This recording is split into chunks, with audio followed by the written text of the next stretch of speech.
Da, da, da, da, da.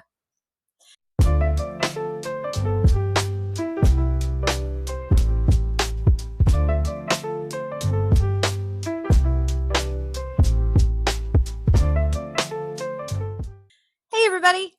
Welcome to The Elephant Between Us. The podcast where we drag uncomfortable truths into the light. Whether people like it or not, history does not care about your feelings. Not a lick. Hi, I'm Desma. Hi, I'm David. So, dear friends, if you are listening to us on Spotify and you are watching us on YouTube and you follow us on Facebook, please like, share, and subscribe and hit the notification bell so that you know when we post a new video. So, ding, ding, baby, ding, ding. Ding, ding. And we're here to have a chat with you. Yes. So, what are we talking about today? Today, people are definitely not going to like this one because somebody has to say it. Today, we are talking about the model immigrant performance in America and how some immigrants, communities climb the social ladder by stepping directly on the backs of Black Americans while still pretending they earned everything on their own merit, through uh, pure morality and hard work. So let's just say the quiet part aloud. Anti-Blackness is one of the most accepted social currencies in America. And a lot of immigrants learn that real fast. So, Yeah, really, really fast. Like U.S. Customs airport fast. like New York Minute fast.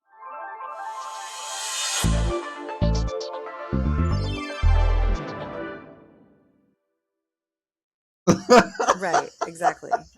And they get here and they immediately understand the assignments. Distance yourself from Black people, criticize Black culture, worship proximity to whiteness, talk about disciplines, education, and family values nonstop. And they have that down to a T. And suddenly they become the good minority.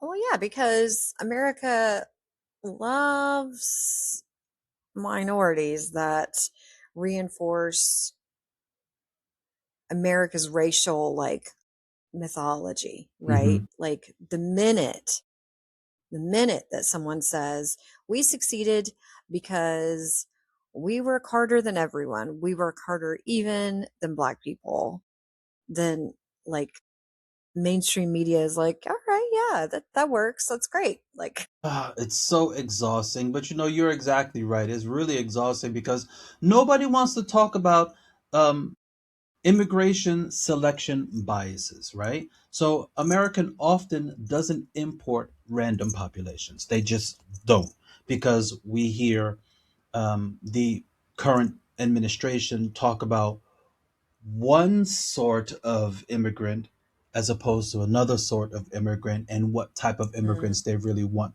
coming into the countries. But they do make exceptions for like doctors, engineers, graduate students, even wealthy families and skilled laborers, and that's just fine. I have no problem with that.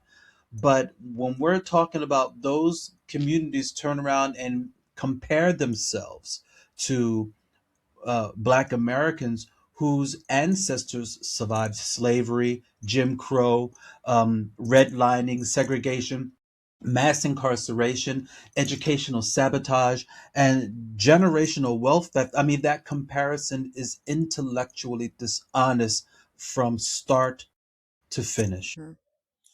um and you know what's wild is like people arrive in the US with like this attitude just from the like get-go, you know?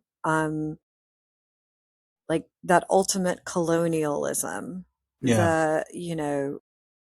the the culture of like skin bleaching and Mm, colorism and caste system and um media obsession with like how light your skin is, and a lot of countries already have taught their people that when you have darker skin, it means you're of a lower status. Hmm. I mean, I can name 5 cultures just on my Well, hand just to give a that. little bit of context, Mhm. um, in India, the skin whitening or the skin lightening cream is a billion-dollar industry. Billion-dollar industry. Korea is the same. Like, as light, Yeah. you need to have like super light skin. Your skin needs to be as white and fair as possible. So then, if you look at that, then the exact opposite obviously means that you are not of, you know, of wealth or prestige or Hmm. cleanliness, even, or Hmm. like all of those things are wrapped up in it.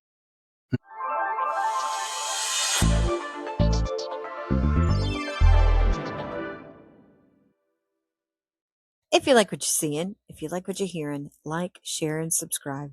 And some of these people, they pass the exam of becoming honorary gatekeepers of whiteness, if you will. They Hmm. weaponize respectability politics by saying that we obey the law and we focus on education. We don't complain. We built businesses. Okay, cool, cool. But Right. let's not pretend the government historically flooded your neighborhoods with drugs, overpriced your communities for generation, blocked your mortgages, erased your wealth, and blamed you for the damage. History matters. You can be oppressed and still be living that anti blackness. You can be participating in it, right? Um, they're not mutually exclusive. Some immigrant communities experience racism from white America while like simultaneously like looking down on black Americans socially, economically, culturally, all of that. That contradiction is a real thing. Yeah, absolutely. And black people are expected to ignore it constantly. You know, uh, we're expected to support everybody's struggle while our struggles are minimized, mocked, blamed on culture. Well, I think it's just so funny because when people talk about our culture, they're like, oh, well, what is black culture? Well, I rebut and say, what is white culture? Not only that, I think it's very interesting that you see a lot of people imitating black culture, like wearing, the oversized clothes and the baggy jeans and everybody wants to rap and everybody it's just anyway. Everybody wants civil rights in history. Nobody wants civil rights responsibility is what I'm trying to get at. And we can talk about businesses also, the business dynamic, in cities, immigrant owned businesses that make money are usually predominantly in those neighborhoods. And while often, they're showing like open suspicion or hostility to the people that they cater to, following customers around the store, there's bulletproof glass or whatever, Hmm. um, I remember definitely living in a city, and I lived above a wig shop, and the community that they cater to were people that did not look like me. And so, She but says they didn't look still, like me. but there was still this kind of like weird hostility, Hmm. like strange. And And the resentment, it didn't come from nowhere. right, it didn't come from nowhere, but to piggyback off of what you're saying here, before people, start get online, start screaming about, it's not all saying Asians are racist. It's not all that. Oh, come on. We all know. We all know. Right.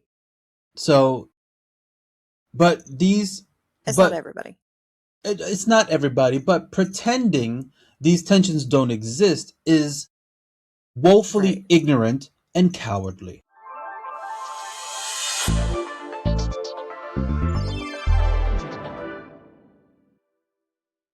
This conversation, I feel like this conversation gets buried because nobody really wants to talk about it. And here we are with the elephant between us talking Yeah, about it. people are terrified to talk Um, about it. yeah, but if we avoid talking about it, we're not doing anybody any justice, right? Like Right. it's doing everyone an injustice. Yeah. So we might as well talk about it and say that this does exist Mm. and address it before the resentment just keeps growing, you know? Right. Right. So it's true. Before it starts growing, it's the bigger issue is that America has and has always had a racial hierarchy. That let's just keep it a buck. And every group entering in the United States has to decide: do we want to challenge that hierarchy, or do we try to climb to the top of it? And too many people are choosing to climb instead of challenging. Pays to be white, right? The proximity to whiteness is a payoff. Like it's a payoff. Hmm. And that's socially, economically, culturally, everything. Like Right. the lighter skin you are is the better kind of person you are in Right. general, And you know? black And Americans, sorry, we can't say that. We can't say yeah, that we're not white at all. So black but it Americans didn't become yet. the Hmm. measuring stick.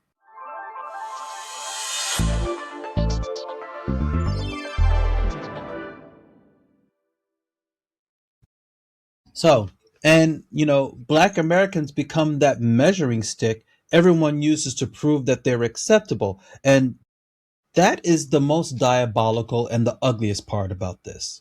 So can communities build solidarity while like without needing black people at the bottom? Can No, Is that possible? no. I don't And know. I if it haven't lived in is, the it's States in a long difficult. time, but I remember that feeling. Like the general sense, the feeling, you know? Hmm. Because if your success story it requires some sort of like racial scapegoat, then maybe it's not as great as you think it is. And that's the conversation. And if this made you uncomfortable, me don't care. That History means the doesn't elephant, care about your feelings. history don't care about your feelings, and that means the elephant is still in the room. Stomp, stomp, stomp, stomping around, stomping, stomping. So, dear friends, if you are listening to us on Spotify and you are watching us on YouTube and you follow us on Facebook, please like, share, and subscribe and hit the notification bell so that you know when we post a new video. So, ding, ding, baby, ding, ding. Ding ding. And join us again and talk Absolutely. about that uncomfortable elephant right in the middle of the room. Yeah. Deuces. Bye.